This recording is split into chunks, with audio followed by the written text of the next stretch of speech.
I will share copies of the slides with everyone afterwards.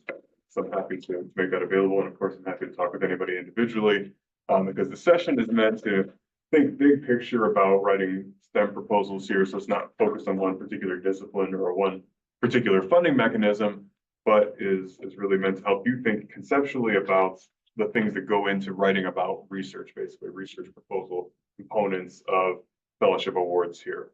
So if you didn't get a chance already, there's got a QR code here to sign in for those of you in person.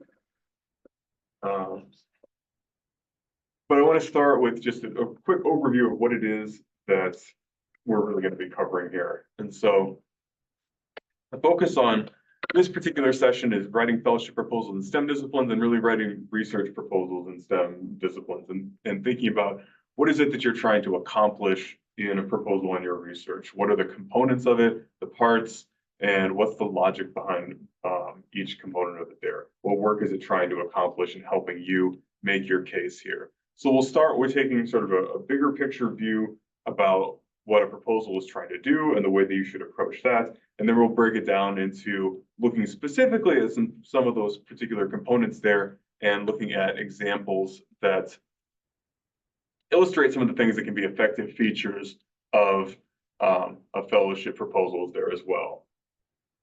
And the goal is to hopefully help everyone be a little bit more intentional about their approach to writing here, because I know that sometimes it can be challenging when you're trying to put together a proposal or when you're just thinking about how to communicate anything that's related to your research in a graduate program here. And so something between sort of the paralysis of not being able to get started versus just writing frantically and not being sure exactly what's going to come out of that. I'm hoping that we'll be able to give you some ideas that will help you have a sense of what it is you want to accomplish in each of those parts there that will allow that getting started part a little bit easier here. This is not focused on any one particular opportunity, although I'll draw some examples from some different ones here.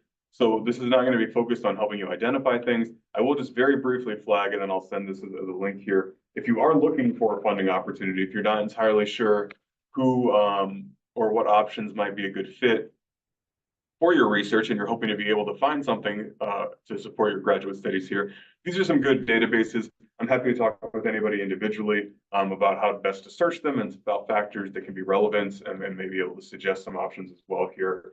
But again, that's not our real focus here, but if you're looking for ways to apply what we're going to be covering, then I encourage you, if you haven't already, to do a little exploration with these particular databases because they can help you find different options that are available for different types of research area and different stages of graduate education here as part of it. All right, so as I said, the first part of our time together today is focusing on a big picture understanding of what it is you're trying to accomplish with a research-based proposal here. So we're going to think about the goal, think about general ways in which programs, in which rather proposals are formatted in STEM disciplines, and then think about what I like to call the conceptual geometry, which is what are the logical relationships between the different parts there? What is the work that you're trying to accomplish so that you have a clear, consistent goal that you are developing throughout the course of the proposal there? And then in the second half of the presentation, we'll focus on looking at those parts there and again, getting a little bit more practical, hopefully, in terms of seeing ways in which you can demonstrate and do the sort of things that we're focusing on. So I just want to start with a few basic points about thinking about writing a research-based proposal and how this is something that's distinct and how it's different, related to, but different from other forms of writing that you may be doing as a graduate student. And so proposals do represent their own particular genre of academic writing. They're future-oriented. This is about work that you intend to do. So you may be familiar with writing about your research and summarizing results and talking about significance and referring to literature, all features of proposals there. But in this case, you're not presenting results or discussing work that's already been done. You're trying to explain what it is that you want to do and make a case for that. And the graduate level, in many cases as well, this is going to be a first-person genre. This is a little bit different in some cases than a lot of writing in science fields here. Not always the case. Again, it can vary a little bit as well, but in many cases, the awards that are available to graduate students are for your individual training.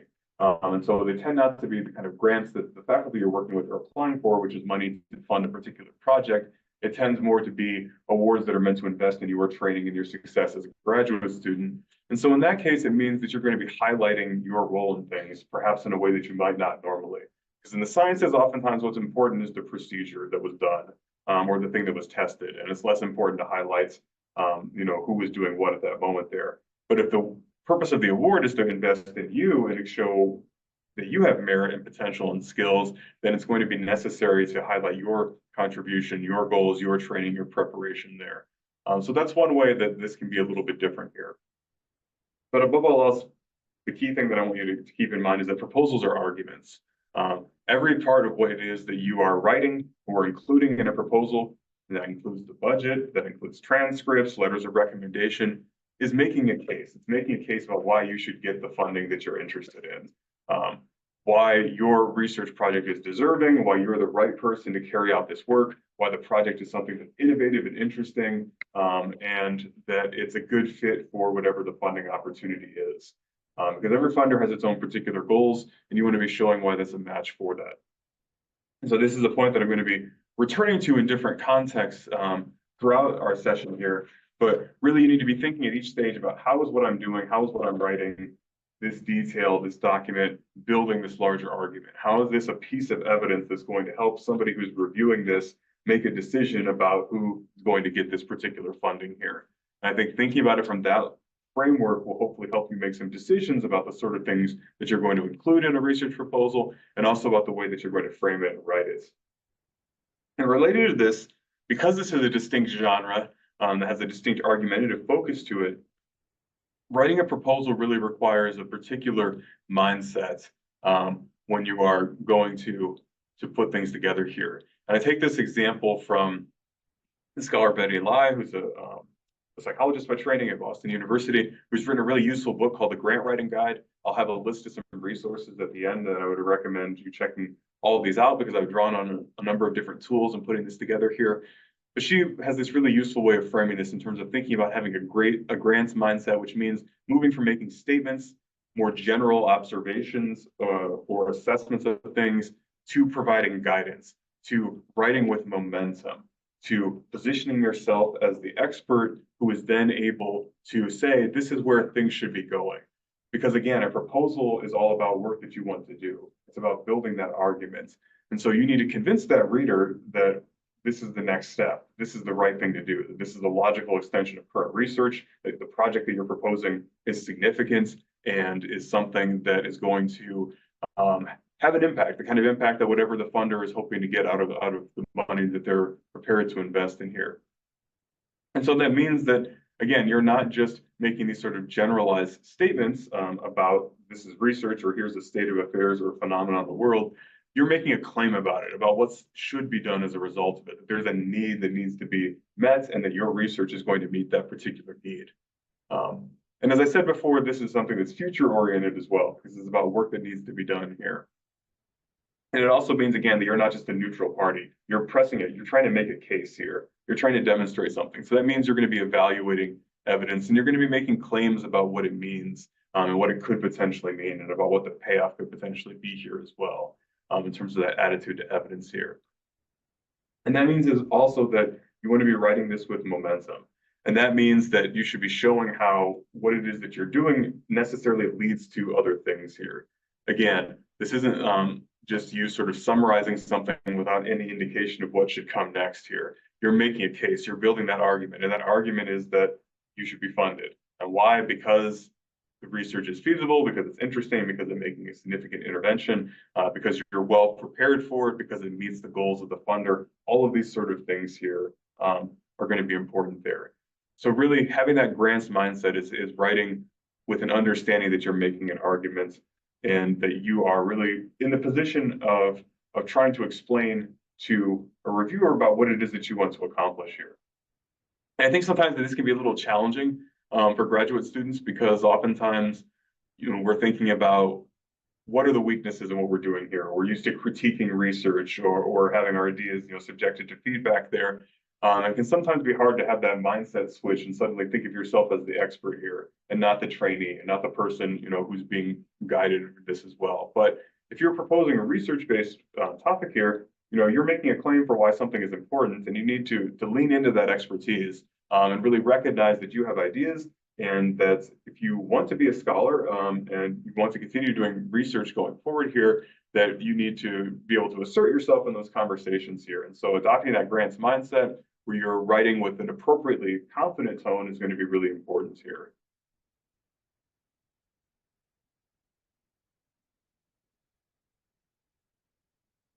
And I mentioned this a little bit as well, but just a couple other basic points before we get into things that are a little bit more specific. But there are a lot of different reasons why somebody might be offering an award for graduate students, and it's important to understand what that mission is. This might seem like a really obvious point, but this is a problem that when I work with grad students comes up not infrequently, where you're maybe writing a proposal in a way that isn't necessarily highlighting the priority of a certain funder. This might be because your mentor is used to working with one particular funding agency, and they're giving you feedback that sort of works for their own purposes there, but maybe is a little bit different because you're working for an organization that's interested, or writing for an organization that's interested in policy applications, or has a priority around creating certain health interventions or something, as opposed to doing just basic science research there. So understanding who it is that you're writing for is going to be important as well. And that's going to lead to that next point here, which is that it's really important to have some understanding of how your application is going to be reviewed, because it can be really different. There's some awards that have pretty broad multidisciplinary review panels, where, if you're a sociologist, maybe your research is going to be reviewed by political scientists and historians. Other opportunities, it might just be by people who are specialists in your field. If it's a professional award that's offered by, say, an association for chemical engineers, probably just going to be read by other chemical engineers here. But even so, they're likely to not be familiar with your specific project. But knowing who that audience is really going to help you figure out how to tailor it and what sort of language to employ there. And in general, I really recommend trying to write in a way that is interesting enough to specialists, the people who really know your field well and can understand the more minute details of your project, but also that is accessible enough to somebody who's a little bit further removed. That somebody who's not an immediate expert in your subfield there should be able to read your proposal and still come away with some sense of what its significance is, why it matters, how it might contribute to a field. And so writing with those multiple audiences in mind can be a little bit of a challenge, but I think if you can learn to do that, that will be really helpful just in communicating your own research in general, because there are a lot of different audiences that might be out there interested in your work here. And so with that in mind, I do want to briefly address the issue of jargon. That's always a relative term. What is the specialized technical language of your field? And who is able to understand that? And the point that I would want to make about this is something that I really like from a recent book I read from Leonard Cassuto about academic writing. And he really emphasizes that jargon is something that defines who is in and who's out, who gets to understand a conversation. And so in some cases, it can be really useful because it's a shorthand that everybody in your field understands. And so you invoke a concept, and that's great. Everybody gets it, and it lets you move more efficiently through the material you want to. But if everyone is not in that field, or if they don't understand this terminology there, then you're creating a barrier to understanding. And so, when you're using that technical language, that technical terminology, you are making a decision about who is going to be able to understand what it is that you're writing about. And that's where it's really important to understand who those reviewers are. Because if you are writing for a multidisciplinary review panel, and you're using a lot of very specific technical terminology that may not necessarily be used by people in other disciplines or even in other fields within your larger disciplinary home, then you're potentially alienating that reviewer. You're putting up barriers to their understanding. You're, to an extent, excluding them from the conversation that you want to have. So make sure you understand who you want to be writing to, and make sure that you're writing in a way that they're going to be included in that conversation and can appreciate and understand what you're doing. Because ultimately, you need their buy-in if you're going to be successful with the proposal that you're writing here. I'm going to give some general outlines here in just a minute about format. I just want to recognize that there is no universal format in terms of what the structure of things looks like. And a lot of disciplines, you may, if you're in the science fields, you may either follow a general format that the National Science Foundation uses or the National Institutes of Health. Those are sort of somewhat standard ones that a lot of science disciplines use or adapt slightly in various ways. And so I'll flag that a little bit in a minute in terms of what that can look like.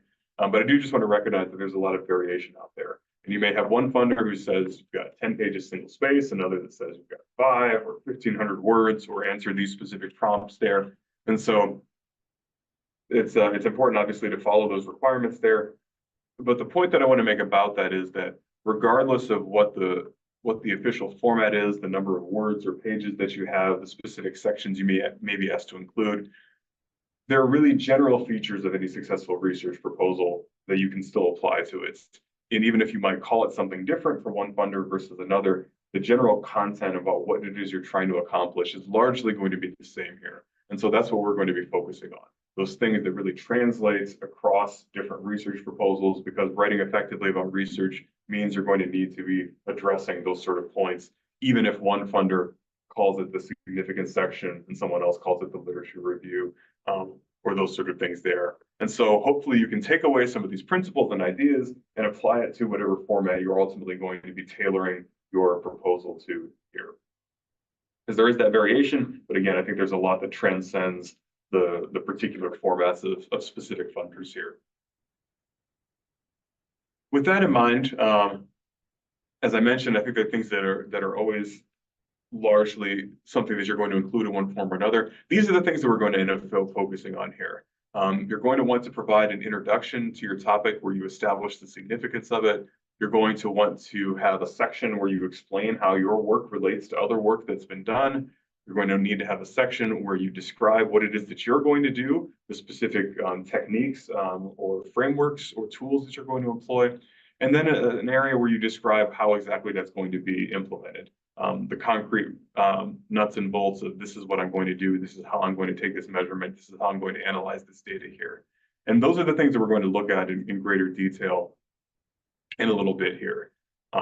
But the big question, or the big rather takeaway that I want you to have when it comes to those different sections here is that whatever the format is, whatever the requirements are, you don't want your reader to be thinking about your structure. You don't want them to wonder, okay, why are we talking about this here? You know, why are we getting a description of this experiment where I'm not even sure what the larger objective of the project is here, or what the guiding hypothesis is, or I don't have enough context around the study system that we're employing here to really know why we're asking this particular question.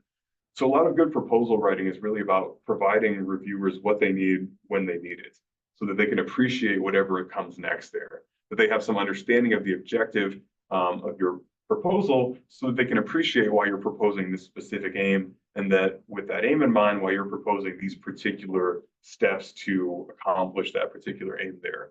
But if the reader is thinking about the structure, if they're thinking, you know, wait, why are we talking about this here? Or wait, I don't understand at this point there, then they're not focusing on the contents. They're not thinking about the substance of your ideas. And that means that they're going to be distracted, and it's going to be harder for you to make that argument about why your research is a great fit and something that should really be invested in as part of that. Excuse me. Yes. Yeah. Question. Just to know, if I want to conduct the study outside of USA, is it okay to write to the NIH? Potentially, NIH does have some funding mechanisms. They have it's called the Fogarty Institute for Global Health. So there are some programs that work specifically on global health. So you know there are things that do that, but that's going to vary depending on that, because there are different institutes and centers within NIH, but some of them are working on programs that have like components in other places. Does it depend what country it is? Somewhat. I would have to. There are different funding mechanisms associated with that. There's some that are focused on like lower and middle income countries. There's some programs that are working with like existing studies that are taking place that are run through like consortia of certain universities. So it kind of depends on what the project is. Even so, there may be ways where you can do work that would still be eligible. If you're eligible for another funding mechanism, you know, the project that you're doing could still be relevant. NIH isn't just focused on like US based health outcomes, because you know, health research has applications for populations everywhere. There are certain projects that may be specific to particular countries. And I'm happy to talk with anybody, with any of you, like individually to learn a little bit more about the specific research you're working on and whether or not that'd be a fit. I think the program is usually they support low middle income countries, but sometimes they are also like give attention to particular disease condition at a certain period of time. So it depends on what you are applying for and whether at that point in time they are supporting those kind of. Yes, exactly. Yeah, so there's some that are focused on like communicable diseases or infectious diseases, or particular conditions and things like that. And those priorities do change sometimes. But right now, the poverty is close. I think it has been open for the low middle income countries. I think there are a couple that may, so some of it depends on which ones you're looking at. So there are some that are open, I think, with some upcoming deadlines, through Global Health Equity Scholars is one of them. I can't remember. There are a few other programs that are part of that. So there may be some that are open, but the criteria for those kind of vary because there are a number of different projects that participate in that. And what I found, you always send some deadline notification, sometimes from National Fellowship. Yeah, I try to flag some of those. Not everything, I don't think grad directors would be happy if I sent every single thing with a deadline out there. So I try to highlight some ones that have potentially larger relevance to a number of programs there. And if you're looking for things that are more specific, those databases that I briefly shared earlier that'll be in the slides are good places to look for other opportunities there. But I do always try to highlight some of the ones that are upcoming just to put that on everyone's radar as best as possible. I did just want to flag some general outlines here, since I mentioned the NSF and NIH are really two important agencies that in some ways kind of set the tone for other agencies. In some ways, there are other organizations that basically follow along with this kind of general formats here. So just as a way to familiarize yourself with them, these are outlines in terms of how to structure for a standard NSF grant for research or for an NIH proposal here. Again, this may or may not be the proposal requirements that you have, depending on what you're looking at here. But just to give you some sense of the sort of things you may need to be addressing, different terminology, but largely you can find the same sort of information in both of these grants. And so, what NIH is referring to as research strategy and specific aims really corresponds to establishing the larger significance of a project and situating what its contribution is going to be. In the same way that experimental design, preliminary data, expected outcomes, all of this relates to what NSF would be calling research design objectives, hypotheses, expected results. So even though the terminology is a little different and the organization is a little different, a good proposal for either of these funders is still going to fundamentally address the same types of questions here for that. And so I'll be using certain language to refer to certain sections here, but I recognize that sometimes means different things depending on different funders here. So I'll try to make that clear about what I mean by certain terminology. So with that in mind, thinking about the different structures, the different features that are in generally applicable to research proposals here, I really want to emphasize that it's important to start with significance and identify the larger reason why somebody should want to invest in this particular work. What's the big payoff, the contribution that it's going to make here? Because if you can identify that and communicate that early on, then everything sort of logically is going to build from that. And the rest of the proposal is essentially going to be a way of working out how you're going to go about achieving that significant outcome here as well. So your proposal is something that's going to need to identify an important problem in your field here. The scope is going to depend here, and it's going to identify a significant knowledge gap there. And I'll say a little bit more about what I mean by that, because this is more than just new data that you're going to uncover. It needs to be advancing the field in some way here. And it's something that's going to have the potential to make an impact, ideally something that's going to really help advance a conversation or contribute to a debate or clarify a key issue. in a particular field here. Because while the sort of research you may be able to do as a graduate student is going to be a little different, particularly in science fields where you may be working in the context of a lab or in the context of a mentor's funded research, and so you don't have total independence over the projects that you're doing there, you still want to be able to show the contribution of what it is. And you know, the more you can demonstrate the significance of it, the better it's going to be for attracting interest of the funders here as well. And at the same time, it needs to be something that's logically related to what's been done. You're extending work, that you're in communication with other scholarship as part of it. And ultimately, that it's something that you can actually accomplish. You might have great ideas, you might have a good plan for it, but it may require more time or more resources than the funding you're applying for is actually going to be able to give you. So that's always something to keep in mind, and that's going to relate to some other parts along the way here. And that's a lot to do here. And so even when you have, you know, a handful of pages there, expectations are high that you're going to be addressing these sort of points here. And so the more you can clarify for yourself the larger significance, the easier it's going to be to build the rest of that proposal here. And one way to visualize what this looks like in the context of a proposal is thinking about your proposal as having kind of an hourglass shape to it. And by that, I mean, you want to start things with a broader focus, thinking about a larger issue or question that might be of significance to your audience. Again, what counts as a big picture question is going to depend. If you're writing for a multidisciplinary audience, you might be thinking about like some really big issues like climate change.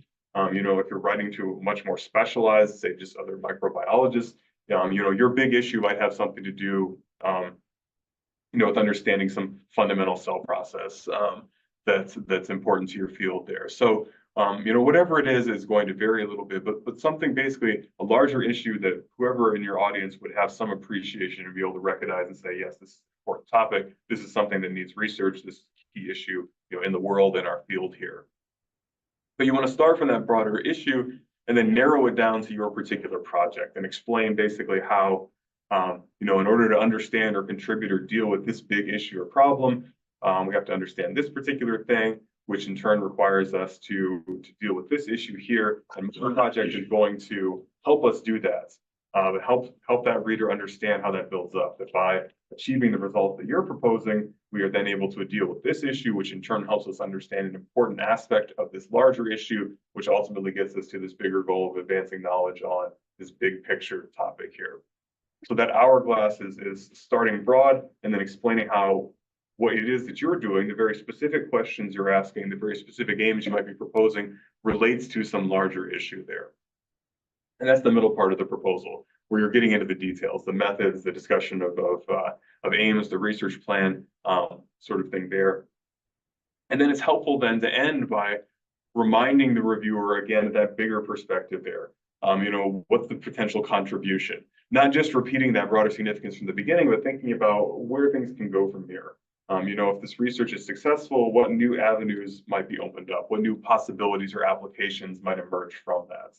And so this is a way of visualizing what it is that you're sort of doing here, where you're starting with that larger focus that helps draw the reader in to your specific project.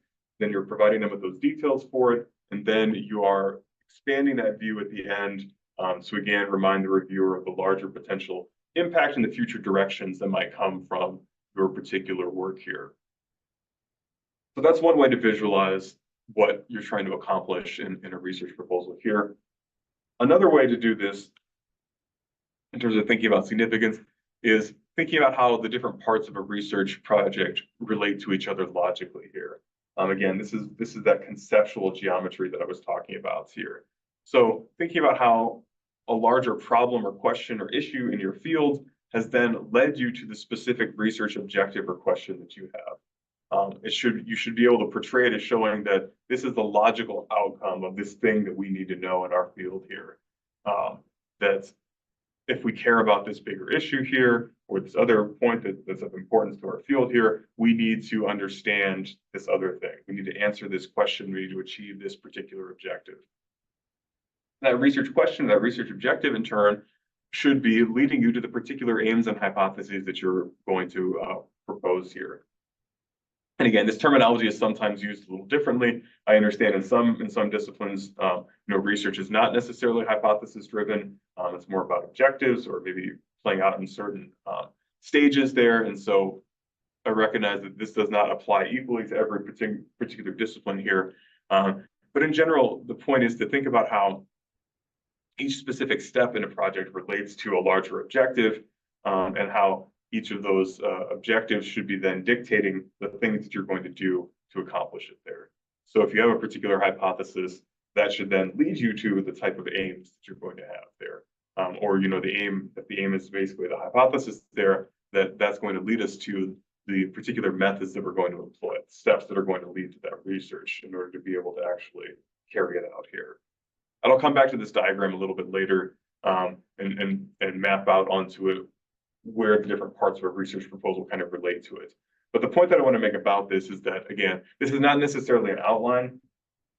You're not necessarily going to use these same terminology in the same way here. This is just a way of showing how things logically relate together, how the specific steps you're taking should relate to particular questions that you're trying to answer, which in turn should relate to a larger question or objective that guides the whole proposal. And that in turn should be related to some larger problem or issue that you're trying to address. So, you know, maybe it's improving health outcomes around a certain condition here, which in turn has led you to develop a particular or seek to develop a particular intervention that's going to hopefully improve those health outcomes. And then you're providing that justification for why you've designed this intervention in a certain way, for example. But again, it's having those different layers there and helping to build that funnel and building those logical connections between things. So I've talked a little bit about significance and thinking about questions or objectives here. And I mentioned a little bit earlier about this idea of how your research needs to be a contribution to knowledge. I want to unpack that a little bit more here. Because again, I want to make a distinction between just information or data and knowledge. And I think this is sometimes one of the challenges really for any scientist in training that comes up, is that sometimes a proposal is a little bit too focused just on this is the information that we're going to generate. This is the data that's going to be produced here. But really a good scientific question is one that explains how that data is going to help us understand a question or better understand an issue. And so when I talk about knowledge here, I'm talking about data that is in service of answering a particular question. And we can think about information being a matter of what, you know, the specific things that you're gathering, the information itself. But the knowledge is really the why. How is that going to advance understanding? What does that actually mean? You know, if we collect this data here, that interpretation here. And so when you're thinking about a good research question for a proposal or research objective here, it should really be about what we're understanding and how what we want to understand relates to the things that we're doing there. So in order to understand X, a particular phenomenon or issue or problem, we are going to do Y. And so it's having that why piece there, the reason behind it there, in order to understand this, that we then have the specific steps that are going to be related to it here.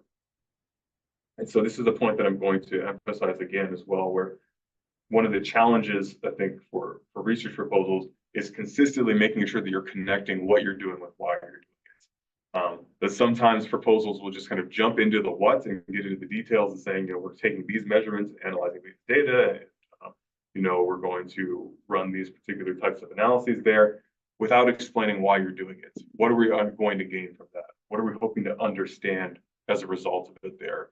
And so don't lose sight of that knowledge piece. Make sure that there's a guiding question, objective to that research, and that it has something to do with how it's going to contribute to the literature in your field. How is this going to advance the scholarly conversation in all the disciplines that all of you are in?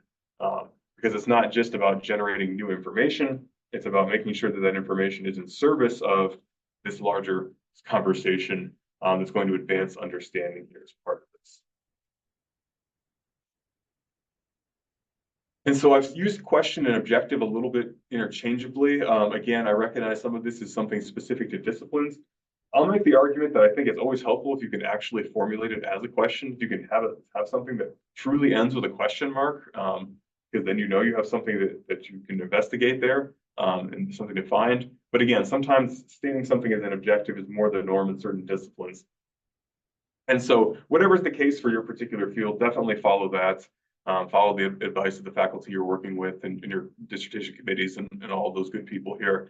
But in either case, whether it's posed as a central research question or as a research objective, the goal is the same, and that's what's the intellectual contribution of what you're proposing, making clear what the reason behind it is here. And so I just have some examples of what a research objective can look like here to sort of illustrate what I'm talking about the why behind something.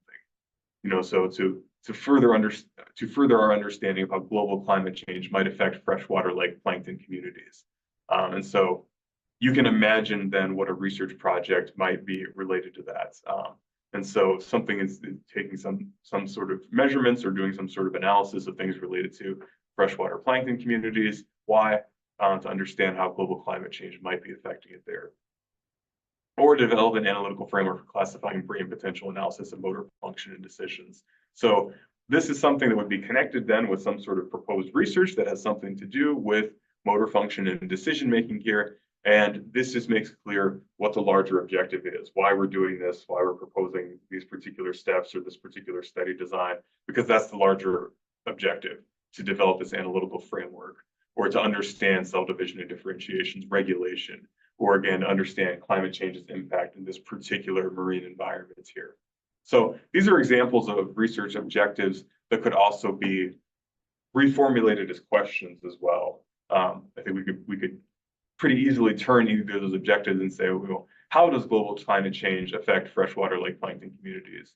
Or what is the relationship between cell division and differentiation, or how is it regulated? To what extent is there regulation there? So an objective is something that can also be turned into a question and vice versa.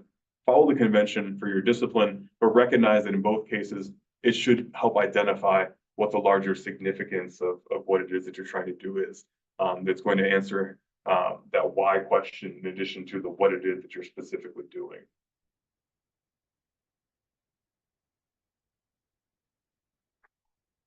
So starting with significance is important here. There are a lot of different ways in which research can be significant too. And I think, again, this is sometimes a challenge for developing a research project, or especially at the graduate level, is trying to think about, you know, why does my research matter? And there are a lot of different ways in which research can matter. And on the one hand, I think it's important to recognize all those dimensions. On the other hand, then it's important to focus in on which are the ones that are most relevant to this particular opportunity. And so this is a useful chart that's adapted from Wendy Belcher's book on how to write your journal article in 12 weeks. It's a great resource, not just for preparing journal articles, but also just for effective academic writing and planning as well. But I think this is a good way to think about how research can have a lot of different potential applications. And some of these are going to be more relevant to particular projects than others, and some of these are going to be more relevant to particular funders than others. But I do think it can be a helpful exercise just to think about your own research. If you're trying to think about, you know, why does this matter? What's significant about what I'm doing? Well, you can think about how is it going to matter to a particular audience? Or how does it relate to the current literature? How is it going to expand or build upon or correct or challenge work that's already been done here? Are there practical implications to this research here? Is it not just, you know, advancing a scientific conversation, but does it have the potential to lead to interventions or projects or policies or technologies that could be applied in various settings here? Is the contribution largely theoretical? You know, is it primarily going to help us understand how we think about things in a new way? Is it going to perhaps shape or revise or implement a new interpretive framework or theory for being able to understand things? Or is the contribution more in some other area there? Again, sometimes this is going to be a stronger point for some projects than others, any of these particular factors here. But your goal is to both recognize the ways in which your research is significant in these different areas, but then also think about which ones are going to be most relevant for funders. If a funder is really interested in policy, well, thinking about those applications is really going to be an important thing to highlight. If they're interested primarily in the basic science, you know, how is this advancing knowledge, you know, in health sciences or, you know, in particle physics or whatever your discipline might be, then you're going to be focusing on the literature-based claim or the subject-based claim or findings-based claims, some of those sort of things there. But the point is that I hope you can recognize that all research has different potential forms of significance. And so if you're struggling to think about what matters there, I would encourage you to look at a list like this and think through and think, you know, what would my project potentially contribute based on this? What sort of claim might I be able to make about the research that I'm doing that would speak to a particular audience? or that I could say about how I'm contributing to the literature, or that I could claim about how my research could potentially be applied in different settings and things here as well. So again, if you're struggling to think about significance, try to think about the different dimensions of significance, because they're always going to be present, and then you can focus your proposal on the ones that you think are particularly strong.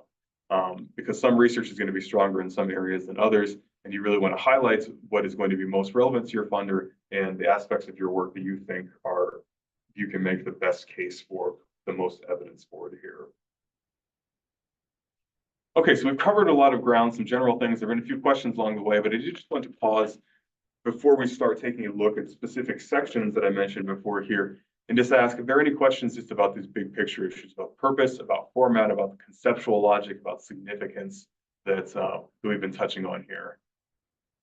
I always thought that research proposals were supposed to be kind of short, but this seems like it would be very long. That's a really good point. So they are not necessarily going to be long. Instead, really, this is more about thinking about what you have to do in a relatively short amount of space. And when we look at some examples, this might be a little clearer, but in some cases, a literature review could just be a paragraph, because that's all you have the space for. But you still want to be thinking about what is it that I'm trying to show by doing this. And the same thing, you might only have a page to develop the methods section.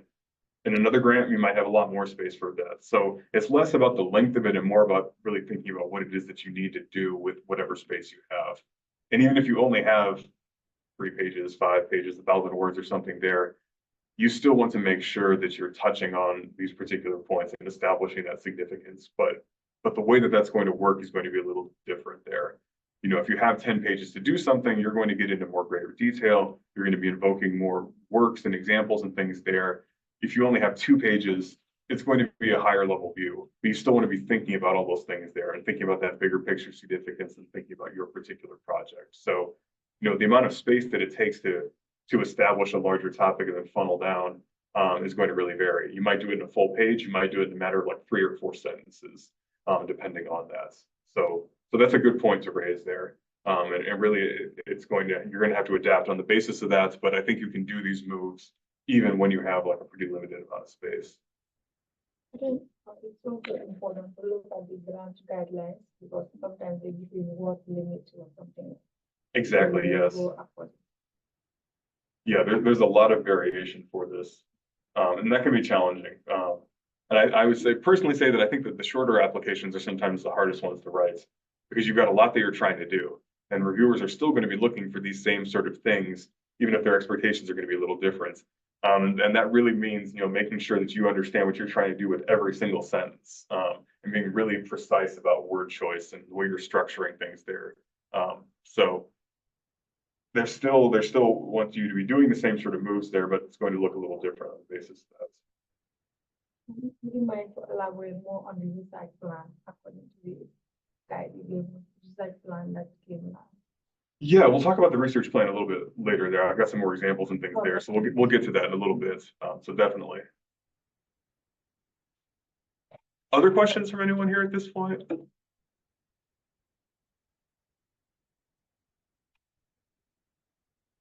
All right, well, we will jump into the second half of things here, where we'll take a look at some of those different sections. And again, regardless of what that section is called, we're going to focus on what it is you're trying to accomplish within that portion of the proposal here. So we'll look at each one in turn, and for each of these, we'll take a look at some example text to try to really unpack some of these points that we've been going over here so far. So when you think about the introduction, you think about this, I think, again, is a place where you want to start with some significance and start introducing what's important about your project. You can really think of the introduction in some ways as an abstract. It's sort of the proposal itself in a shortened version here, where ideally you're already sketching out what you're going to elaborate in greater detail in the rest of the proposal. So it's not a place where you're going to be bringing in all your evidence and all your examples, but you already want to be establishing like the moves that you want to be making here in terms of establishing that there's a problem that you're going to be addressing, that there's something that we don't know and it matters. And this is also where you're going to be narrowing that focus down to the particular question or objective that's guiding your research here. And then answering that is going to be what the proposal is about there.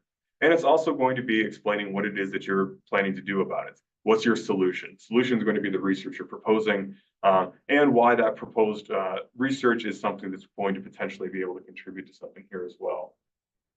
So that's a number of things there. And again, this can be done in a relatively short amount of time here. And so just building on what we were just talking about a second ago here, here's an example that I think does a good job of this from the National Science Foundation Graduate Research Fellowship, of touching on all of those points here in a matter of really just like 4 sentences.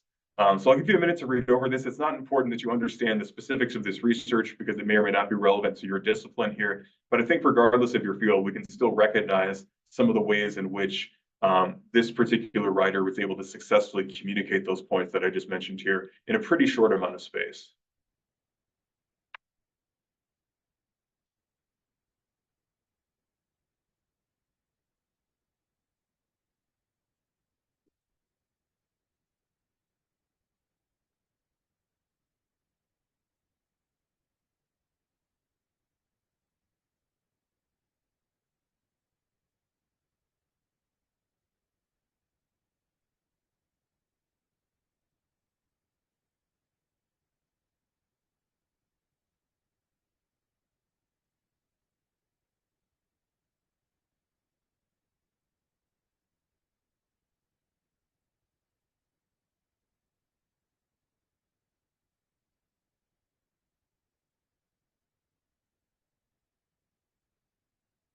All right, so I said that a good introduction is one where you identify a significant problem, where you narrow the focus down to a particular question, where you identify that knowledge gap, narrow it down to a question here, give some indication of the solution and its potential payoff. So I just want to highlight where within the span of this paragraph we can see this here. This is the first paragraph, again, from a successful proposal in the field of mechanical engineering here. And it's only 4 sentences long, but it does a lot of work in terms of helping set things up for the rest of what's to come in this. So what I've highlighted here in blue text, the first 2 sentences, is where it identifies, where the writer identifies a significant problem. It explains a particular issue, and then it shows that there's something that we need to know more about here. So it explains what are glass ceramics. These are critical materials that have a bunch of industry and potential even military applications here as well. So this is, it's an important material to be working with here. And it explains that they're commonly used in a lot of different important areas there. High performance aircraft, military, optical technology, biomaterials for medical equipment. So clearly this is a significant area, or a topic that even if you don't have a lot of familiarity with glass ceramics, you can read that and say, okay, these are important materials. I can understand why this would be abused. They have applications in a lot of different domains here. All right.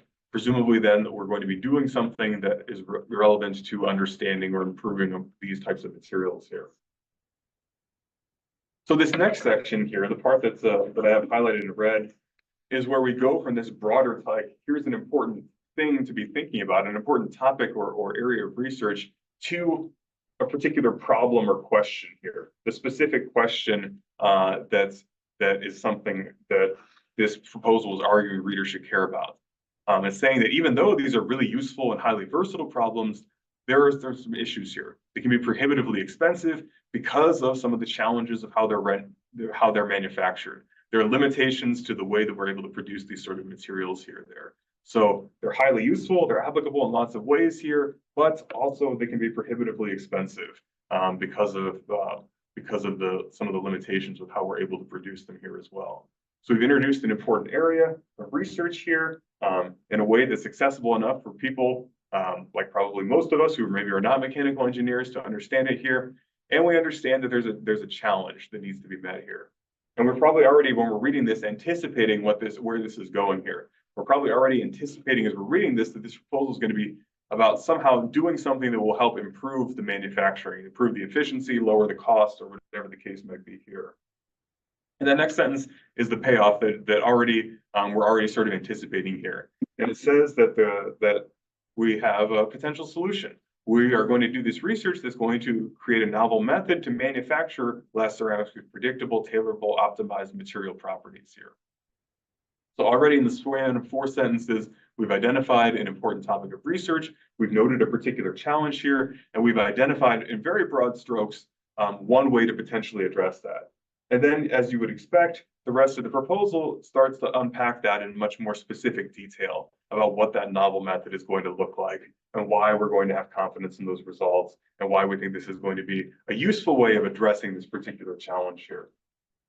But I think this paragraph is a really good example of how you can do a lot with a very small amount of space. Just with 4 sentences, you can introduce a topic, you can introduce a problem, you can indicate the direction of where a solution might lie here. You might take more space to do this if you have more space or depending on your topic, if you need more. But again, this doesn't necessarily mean lots of additional words or lots of additional paragraphs here to be able to accomplish establishing the significance of a research area here. So that's just one example of establishing the significance of something from the very beginning and providing a little bit of an abstract. We know we're probably going to get an overview then of current research on glass ceramics, and we know we're going to get some more details about the proposed method that is going to address this particular challenge. So the literature review is the next section that you're going to be dealing with. Again, order may vary depending on requirements here, but this is something that every proposal is going to deal with in some way. And so I know in some cases, this may be a whole chapter of your dissertation. So when I say literature review here, I just mean this is the section where you're going to talk about other work that's been done and how it relates to your project. Again, this might be a couple pages, depending on the requirements of your grant. This might just be a paragraph, or in rare cases, maybe even just a handful of sentences or something. Sometimes this is known as the theoretical orientation or the significance section. It's some of the language that NIH uses here. But again, the goal is the same in both cases. You're trying to explain that there's something that we don't know. There's a gap in knowledge. There's something that current scholarship has not touched on, or they haven't fully addressed, or the group that has addressed it is inadequate in some way because it's failed to take into account X or Y. And basically the point of this though is to explain why your research is going to make a contribution here. So this is really about establishing that there is a gap in knowledge that your research is going to intervene to fill, and that this is going to demonstrate that you understand the state of your field's research at the current moment here. So this is not a thorough overview of the topic. Again, this is not going to be as detailed as like a literature review chapter of a dissertation. This is not the place where you're going to show off all the reading that you may have done and every study that you've looked at or book or article that you've consulted as part of this here. This is really showing that you understand the works that are relevant to your proposal, the ones that have shaped the field, the ones that have demonstrated the particular project or issue or objective that you've identified here. And really, for graduate research where you are likely to have some limits, this is really about quality over quantity. There's variation. There are some funders that will give you a space for a bibliography. You might have a page or a few pages to list key studies. You may have to do that in the context of the research statement itself. So, the number of works can really vary, and I don't want to try to give you a specific number to include because, again, that's really going to depend on the opportunity there. But really, this is about the works that have been most important to shaping your project and to shaping your field. And it's also important to demonstrate that you know what the state of current research is. And so this is something that reviewers will scrutinize. They want to know that you have up-to-date references. It's always possible that somebody who you're citing is reading this proposal here, or alternately, it's possible that there's somebody who thinks that you should be citing them as reading their proposal. They're going to say, wait, where's my work in all of this? And so, having up-to-date references, making sure that, you're not just talking about where the field was 10 years ago. If there's been additional work, it is really important here. Because sometimes you might be proposing a project that's, would this have been 2002, might have been cutting edge, but now there might be a lot of additional work that's been done since then, and the field has changed here. And reviewers want to understand that you know where things are. And this is a conversation where your research mentors can really help you in terms of identifying key studies and things that can help guide you to those important works there. But those are some things to keep in mind with the literature review. And again, with that, I can't stress this enough. It's really important to understand that this is part of your argument. This is not just, here's a bunch of stuff that I've read, see, I know about this topic. This is how I'm making a case for why it is that I want to study this particular thing here. And I really like this formulation. I have a quote here from this book that I referenced earlier as well by Leonard Cassuto. That a literature review is a story of how the works of others helped you arrive at your own idea. So this isn't a summary of a field. This isn't you stating this is everything that's been done on topic X. These are the works that have helped you understand, why you're doing this here. Why do you think that there's a need for this project here? Well, because Scholar X and Scholar Y have done this, but they haven't done this. You're thinking about where your work fits in relationship to others, where there are gaps in knowledge in order to understand a particular topic here. And that's, again, is helping build that overall argument about why the research you want to propose is necessary, how it's going to make a contribution. It's not just going to duplicate something that somebody else has done. It's not going to be the 115th study that confirms this same result that everybody already knows. It's going to contribute to knowledge in a particular way here. And so with that in mind, within the literature review section, you want to demonstrate that the area that you're researching is significant. Say this is something scholars care about, but at the same time, you want to explain that there's something that isn't known. I'm using some language here from Betty Lai again here, where she describes this as identifying a current pain point. There's something that we don't understand. And because we don't understand this, we can't fully understand this other thing that's important to us as well. And so again, the literature review is not just a list of citations that shows that you've done a bunch of reading here. It's about showing that the groundwork for a need that your research is going to be met, and that's going to naturally lead to the solution. And the solution is the research you're proposing, the project that you're proposing here. So let's take a look at this with another example here.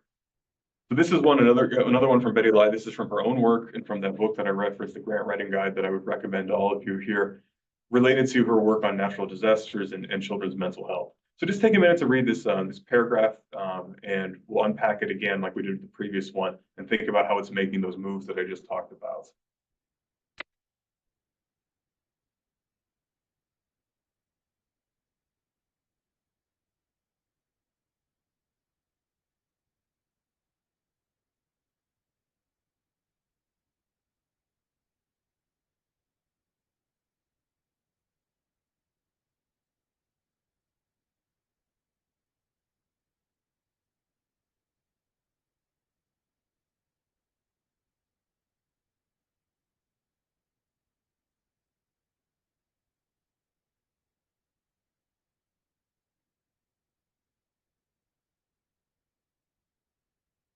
So this is really just a pretty short paragraph. I chose it because I can fit it on a slide here, and not hurt everybody's eyes by trying to cram too much text on.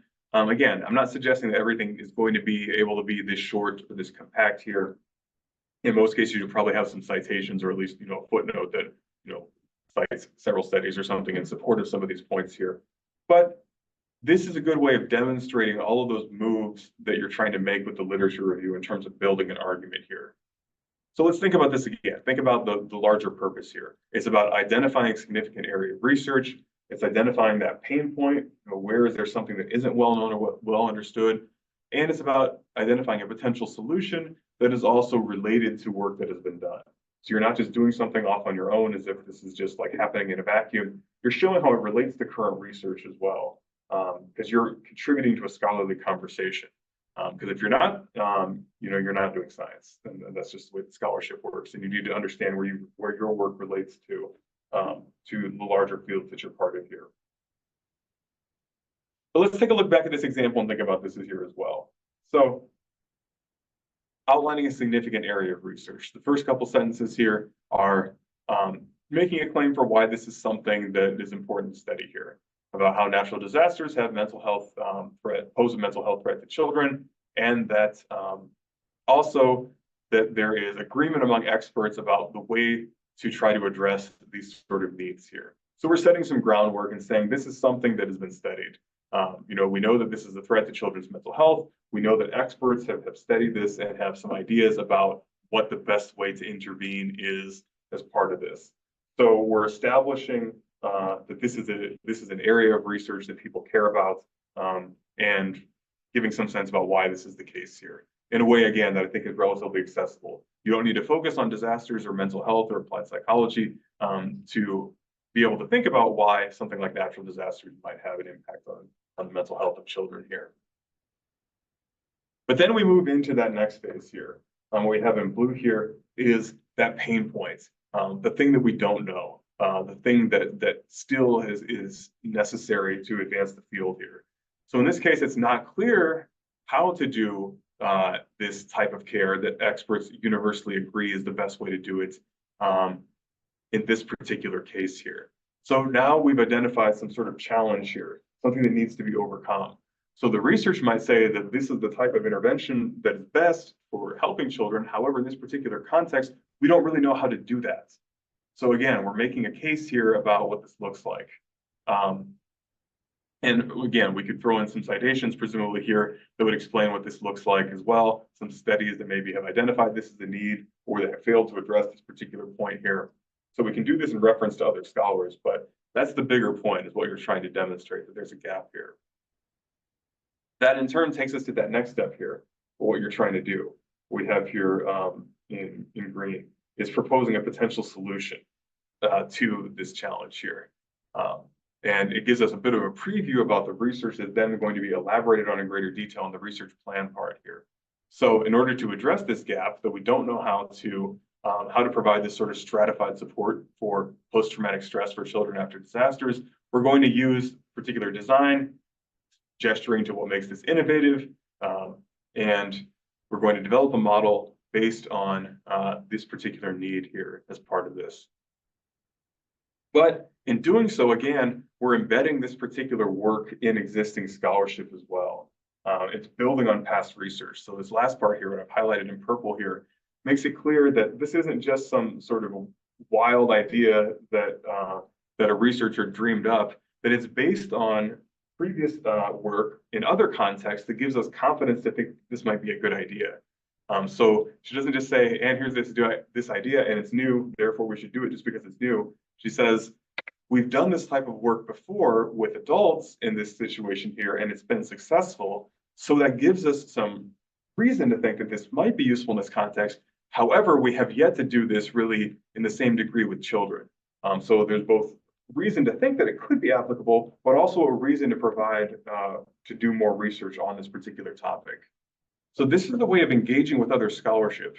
Even though we don't have citations in this particular example here, there's references to it in a number of different places. Disaster management excerpt, person-centered research conducted, work that's been done on post-traumatic stress symptoms there. So this whole paragraph is in conversation with different bodies of scholarship, but it's in a way that's making a very clear argument here. Again, this isn't just a list of saying scholars have studied natural disasters in children's mental health. Scholars have studied interventions and these sort of things there. You know, it's not just this neutral data dump or citation list. It has that grants mindset. It has that momentum to it here, where we're clearly making an argument, saying, here's an issue that's important. Here's something we don't know. Here's something that would help address that. Here's why this is probably going to be a promising idea based on what other scholars have done for that. So this is a really compact example. Again, in many cases, it might be something that's longer. You might have a literature review that goes for several pages, where you might actually be discussing particular studies or the work of particular thinkers in more detail, but it doesn't have to be that long. And we can see here again in the space of just a handful of sentences, how you can still achieve these kind of results. And so it's less about the length that's required to do something here and more about the work that you're trying to do with it and making sure that you have that larger argument that you're building as part of this here. So that's a little bit about literature reviews, and again, thinking about what it is you're trying to accomplish with it here. The next thing I want to talk about, to go back to an earlier question, is a research plan. This is where you're really building on that problem or question, where you're basically explaining how you're going to make that contribution to the literature that you identified with the literature review. So the literature review is all about making a case on the basis of other scholarship about what needs to be done. The research plan is where you're showing how you're actually going to fill that knowledge gap, how you're going to achieve that work that you proposed, that you've identified as significant. And this is something that's going to naturally build on the problem or the question or the objective that you identified at the beginning. And it's where you're going to detail the methods you're going to employ, the experimental design that you're going to be using, and those things here as well. And really the goal you're trying to achieve here is that the project is achievable.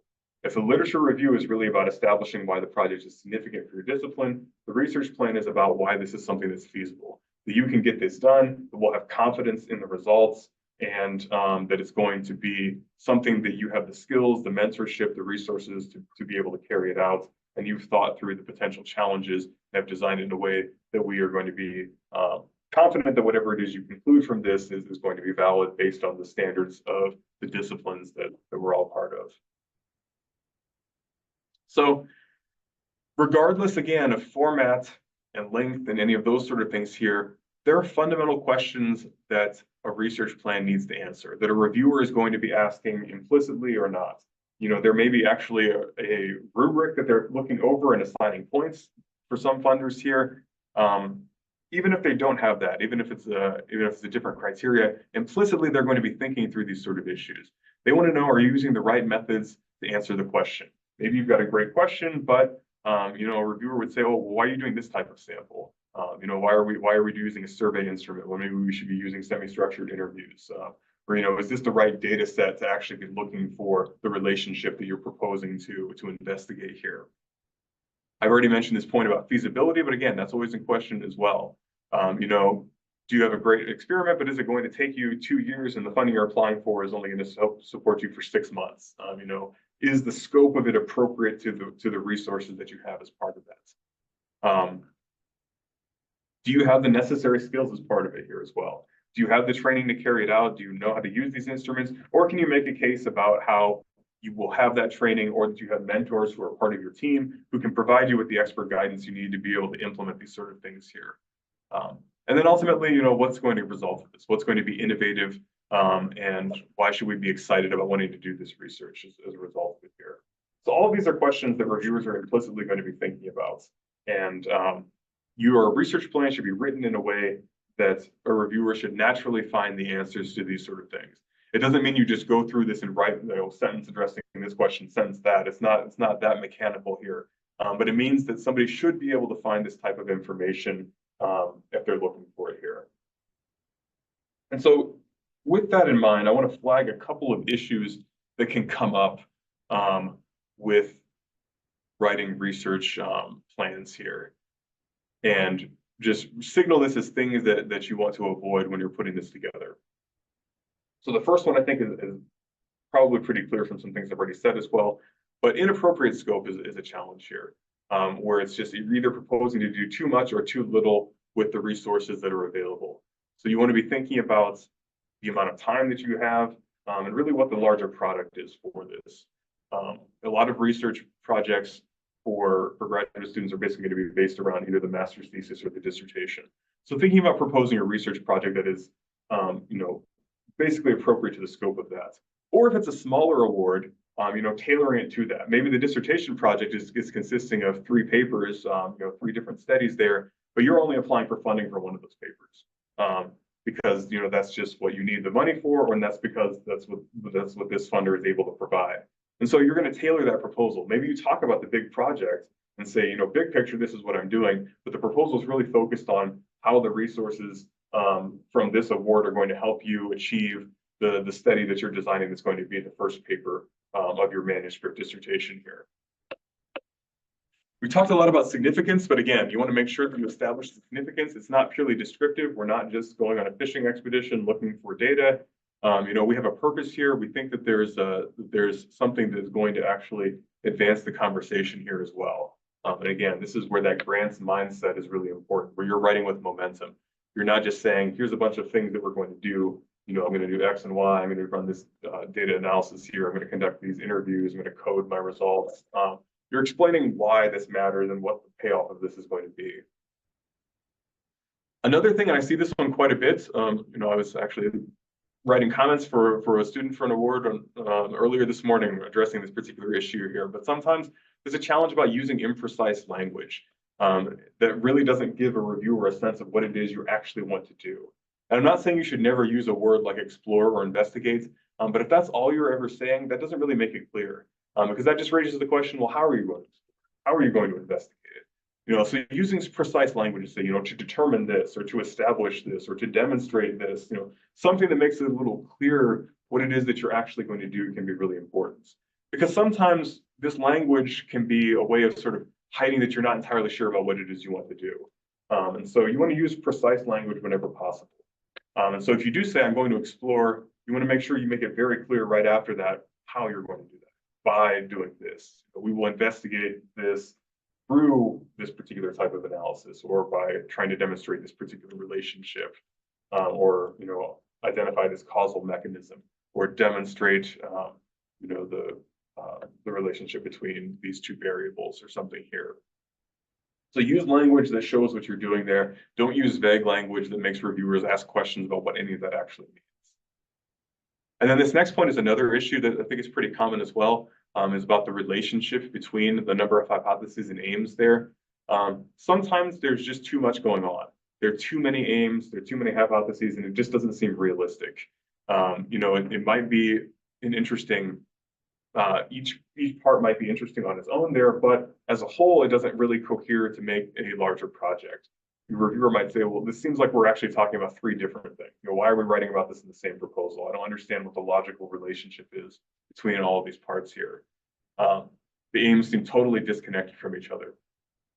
At the same time, there's a danger on the opposite end there, where you don't want to have specific aims or objectives that are completely dependent on each other. And by that, I mean where if the entire project depends on the first thing going right, and then if it doesn't, then aims 2 and aims 3 are no longer feasible, and the whole project kind of falls apart. So you need to have some flexibility here. You want aims that are related so that they naturally complement each other here, but you don't want them where one is completely dependent on the other, where there's one point of failure for the project. And if everything doesn't go right, because research is open-ended and things don't always go right, that the whole thing doesn't fall apart. That there are still ways that you can advance the project. There are still ways that you can achieve potentially significant results as part of it there. So think about that, where you want to show that you have a cohesive project, that all of the aims and hypotheses somehow relate to that larger objective, but that they're not so dependent on one another that everything can fall apart very easily. And that gets to that feasibility piece as well. If there's only one point of failure and you haven't really made a really robust case for why nothing could possibly go wrong, that raises concerns about the feasibility of the project here. So again, these are some issues that oftentimes come up in research projects, really at any stage, but I think it's always useful to be thinking about how to avoid that and making sure that we're not doing those sort of things there so that reviewers are really confident about what's going on. This is also a point as well where I want to go back to that question of what you're doing and why you're doing it. Because the research plan is oftentimes when you're getting much more in the weeds with details. We're talking about specific measurements that you're going to be taking, where you're talking about procedures and things that are going to be employed here. And this is sometimes where it can be easy to lose sight of that why piece, and you just might end up providing a bunch of description about steps that are being taken here, where the reader then might lose sight of the larger purpose behind it here. So even at the level of specific sentences, thinking about how you can make sure you're explaining purpose is going to be important here. And so this is just an example that I've taken. This may or may not be meaningful. I honestly don't really know what this means because I am not, I'm a historian by training and not someone who studies metabolism or biochemistry. But there, I think we can see what the difference is between the first statement and the second one. The first one explains a research procedure that was done. It said that something was done a particular way here. That doesn't explain what the purpose of that was or how it relates to the larger example there. Whereas in the second case here, we do see that sense of that why. Okay, the thing that was done for the purpose of characterizing the extent of enzyme inactivation associated with this particular type of metabolism. So that's a good sentence because it helps you very clearly establish the purpose behind what it is that you're doing. So purpose and significance isn't just a big picture issue that we were talking about in the first couple paragraphs of a proposal here. It's something that can really operate on the level of paragraphs and even of individual sentences here. And so to think about how this big picture stuff relates to these smaller points here, this is where I want to return back to the diagram that I had us begin with as well, thinking about the conceptual geometry of a proposal. If you think about the introduction, maybe the literature review as well being about these parts here, where you're talking about what's the big problem and what's the particular question that you're addressing and why it matters. The research plan is when we're getting down into these sort of issues here, where we're identifying particular hypotheses and objectives, and then the steps that we're going to take to investigate them as part of that. So again, within the larger conceptual geometry of everything, the logical relationships, these are where we're going to relate those particular pieces here. And we can even break that down a little bit further. This slide. The research plan itself is also a place where you're going to follow that similar funnel shape or an inverse pyramid shape, where you're going to start more broadly and talk about a particular aim, and then you're going to go from there into the more concrete details of how you're going to achieve that here. And so you're going to still, even when you're talking about a specific aim, make sure that it's clear what the larger purpose of it is. And then you're going to move from that to explaining how you're going to achieve that aim. The particular hypothesis you're going to test, the particular study system or species that you may be employing for conducting that particular research there. And then the basic concrete research steps, the who, the what, the when, the why, or the where type of questions there.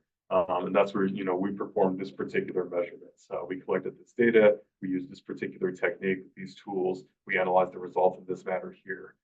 So we don't start with that description of the process steps there. We start with a clear explanation of what the objective is for doing that. So that we're always starting with significance and then using that to drill down to the more specific steps.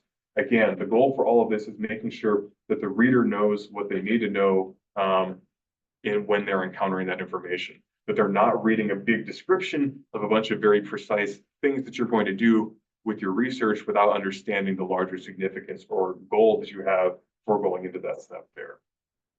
So even when we're getting into the more technical part of the proposal, where we're describing things, we're not losing sight of that bigger picture and the specific objectives that we're trying to achieve, which should then relate back to the larger research question, which then relates back to that bigger picture question or issue in the field that you want to address. And again, as I said before, these are logical relationships, not necessarily the order of things here. But let's take a look at one final example. I know we're getting near time here. But thinking about what this can look like in the context of a research plan, where we're looking at a section where you might be describing a specific aim and how you're going to actually achieve this here. So this is an example from the National Defense Science and Engineering grant and or rather graduate fellowship in the field of psychology. Take a look at this here. Again, it's not important that you understand what the research is about. It's important that we understand the sort of moves that this writer is making to establish the larger purpose and significance, and then connect what they're doing with why they're doing it. And I'll point to a couple of examples of that in a moment here. I'll give you a second to look at this.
Okay, so I want to highlight a few features from this excerpt, which is from a larger document. This is from a 3-page single-space research statement that has several different aims, and I'm just choosing to look at one of them here.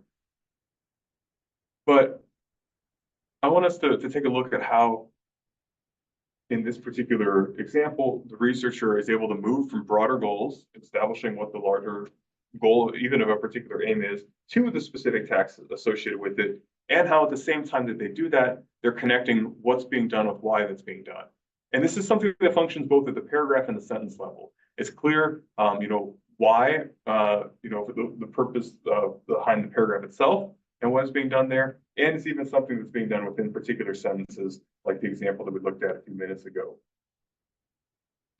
And so if we think about here in red, what's being done, the first part here, aim 1, is a description, big picture about what is being done, what's to be accomplished here, determining environmental structure influences memory, proposing a particular interpretation of what that might look like, and outlining how that's going to be addressed. I'm going to run, what am I going to do? Run 2 behavioral experiments. Why am I going to do it? To determine whether individuals can prioritize memory for important information for either or both of these different processes. So first we have this bigger picture explanation about what these processes are that are being proposed. And all this relates to achieving this aim of determining how environmental structure influences memory. And how are we going to do that? By running 2 particular behavioral experiments that are going to examine these particular processes here. So there's that sense of what is being done and why it's being done. And the first part of this section of the research has that bigger picture view. But this is the aim. This is what I think is going on here. And now I'm going to propose a particular experiment to unpack this a little bit more. And when we move into that second part here, experiment 1, we start with a little bit of explanation here as well about why, what this experiment is going to investigate here, this particular issue that's going to be probed here, about how people learn about structure in their new environments, and about what this likely entails. And so given this explanation about what this might look like, we have a particular experiment that's going to be employed. And again, we're connecting what and why here.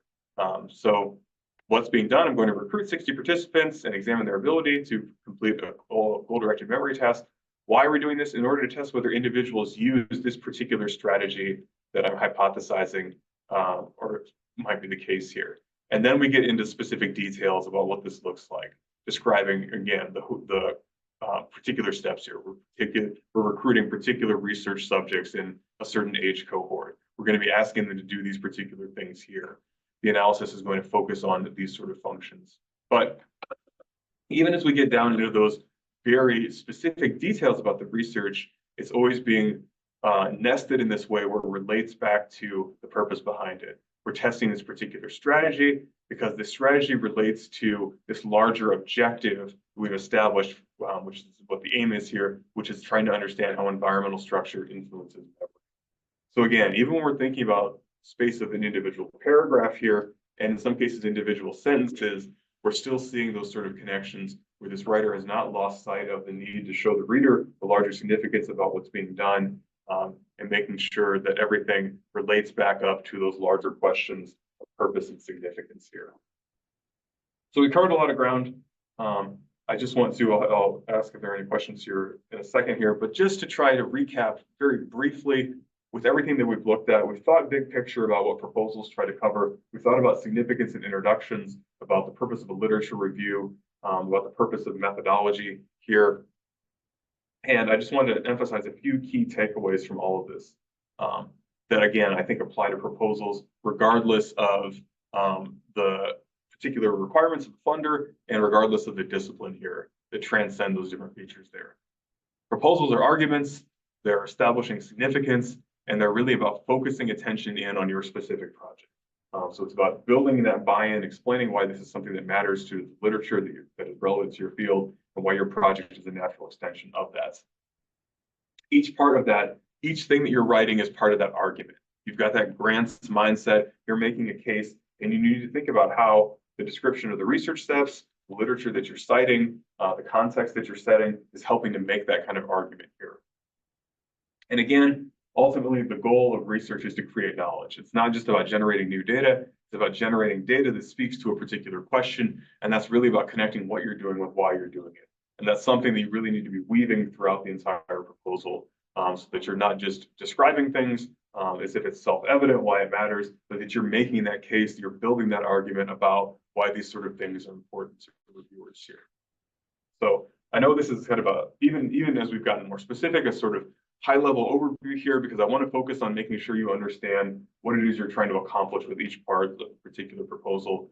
And again, I want to emphasize, whether you're doing this in 10 pages or 2, these are still the sort of things that you want to be working on, because reviewers are going to need the same types of information and they're going to have the same kinds of questions, even though their expectations will necessarily vary depending on the amount of information that you're able to provide them here.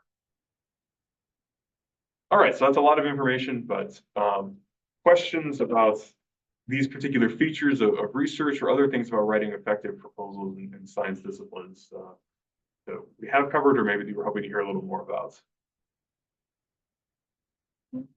Yeah, Sometimes when you go to the grant website, you see that they put a particular contact that if you like expression of interest, you contact the person. What do they mean? Like, how do you write that? yeah, so for some cases, I mean, you might be working with like a program officer, which is somebody at the funding agency whose job is to determine what sort of research is a good fit for a particular opportunity. So this is something, for example, that's oftentimes recommended, I mean, I think it would be helpful in any case, but like NIH really recommends reaching out to program officers to make sure that the project you're proposing is something that actually fits with them. So sometimes they'll encourage you to create, share like a specific aims page or what's sometimes called a one pager, which is basically like a one-page abstract of a project, where you say like, this is the topic that I'm interested in. This is what I'm proposing to do. Is this something that's a good fit? Because each organization has their own priorities, and sometimes they have their own specific missions, and they might be prioritizing certain types of research. In the case of NIH, they might be able to say, no, actually, this center doesn't do this, but the National Institutes for Mental Health actually might fund this research instead. So they're there to help you figure out if what it is that you're proposing is a good fit. In some cases, they're also willing to help work with you and say, what you have right now might not be a good fit. However, if you were to change this, or if you were to focus on this type of study, that would actually align with priorities. And so program officers can be really good resources for helping you understand exactly what the purpose of it is, and really whether or not the work you're doing is something that's a good fit. And so I do recommend that. I do reach out sometimes on behalf of students and talk with people as well, because you don't want to put together a full application and go through all that work only to have it rejected because ultimately it's not exactly what this particular funder focuses on. And so, the purpose of those people is to try to get good quality applicants for their opportunities and to fund and invest in that work. They're there to help make sure you understand what it is that they want and hopefully help you determine whether or not you should continue, pursuing that opportunity there. I think.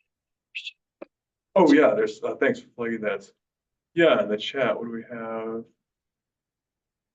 Significance and justification section. So yeah, that's a good question here. Again, the language that I'm using is going to vary. Is just a way to describe what you're trying to do here. So you might call it justification, or a certain funder or a certain discipline might do that. And it's really the same. You're really trying to achieve the same sort of thing. You're trying to explain why the research you're doing is significant here. Justification, I don't know specifically if you have something specific in mind here, Paddington, with this, but justification can sometimes also be something where you're talking about, why are you using these particular methods? That's something that you might be building into the research plan or the methods section. We're trying to explain, this is why we're using this particular statistical technique, or why we're using this particular experimental approach here. So in some cases, that might be more about explaining why you've chosen the methods you've chosen, or why you're making a case for why those are the best ones to answer the question that you posed there. In which case, that would be a little bit different from sort of what's the overall significance of the project in terms of how is this advancing the conversation in a particular field here. But they are kind of related concepts, and so it's really thinking about what it is that you're trying to achieve with that, because justification in a broader sense can mean basically the same thing as significance. It's basically the so what, why are we doing this? But it can also be used in a more specific sense too, in terms of why are you trying to answer this question in this particular way? Why are we doing this type of study instead of this other type of study? That makes sense.